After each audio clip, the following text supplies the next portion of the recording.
Jeg er i hvert fald en af dem, der tror og ved, at verden er større end EU. Jeg synes også, der ligger et godt program, og jeg er særlig glad for, at man blandt andet fremhæver den egocentriske linje, som EU har, der gør, at der er i hvert fald en god grund til at være EU-modstander, og ikke mindst, at vi skal bibeholde og styrke den internationale samarbejdslinje.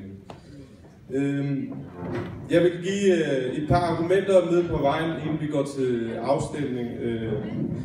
Hvorfor der er god grund til at være EU-modstander. Til dagligt arbejder jeg med traumatiserede flygtninge i Københavns Kommune. Jeg kan i hvert fald sikre jer, at de har i hvert fald ikke diamanter eller andre ædelsten. Hvis det havde det, så går jeg derud fra, at det bliver taget fra dem ved grænsekontrollen. Men de har en hel masse traumer, de har en hel masse bekymringer omkring deres indtægter, som lige om lidt bliver skåret ned, når de ryger over til integrationsydelse, og de har også bekymringer for de efterladte familiemedlemmer i krigszoner. Der er ingen tvivl om, at den kyniske og umenneskelige linje i forhold til flygtningepolitik her i Danmark, den får sin styrke netop i den EU's egocentriske og euronationalistiske linje. Det er også derfor, der er brug for, at man bibeholder netop den internationale samarbejde. Og et andet argument for, hvorfor EU er ikke det rigtige fællesskab, fordi EU er netop de fællesskab, hvor man gang på gang har givet afkald på sine værdier, demokratiske værdier, som man ellers bryster sig med.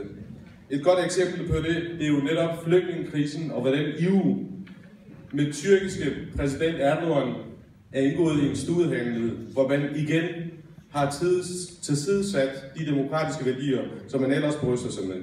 En græsk nettevis tilbage i efteråret har faktisk lækket nogle hemmelige dokumenter, hvor man har netop set, hvordan EU-kommissionens formand Juncker har tilstået overfor Erdogan, hvordan man med vilje har forsinket en rapport fra EU's side, hvor Tyrkiet kritiseres for overtrædelse af menneskerettigheder. Og grund til, at man er forsinket, det hænger sammen med, at man netop har forsøgt at styrke Erdogan i forhold til parlamentsvalget i 1. november.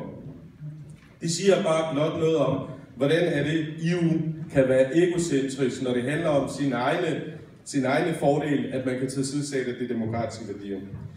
Og det er samme EU, der i dag stadig lukker øjnene for de menneskelige værdier, der bliver trådt gang på gang i Tyrkiet. Altså jeg skal blot nævne og sige, at i de sidste 6-9 måneder, der er omkring 600 kurdiske civile blevet dræbt i kølvandet af udgangsforbud i kurdiske byer.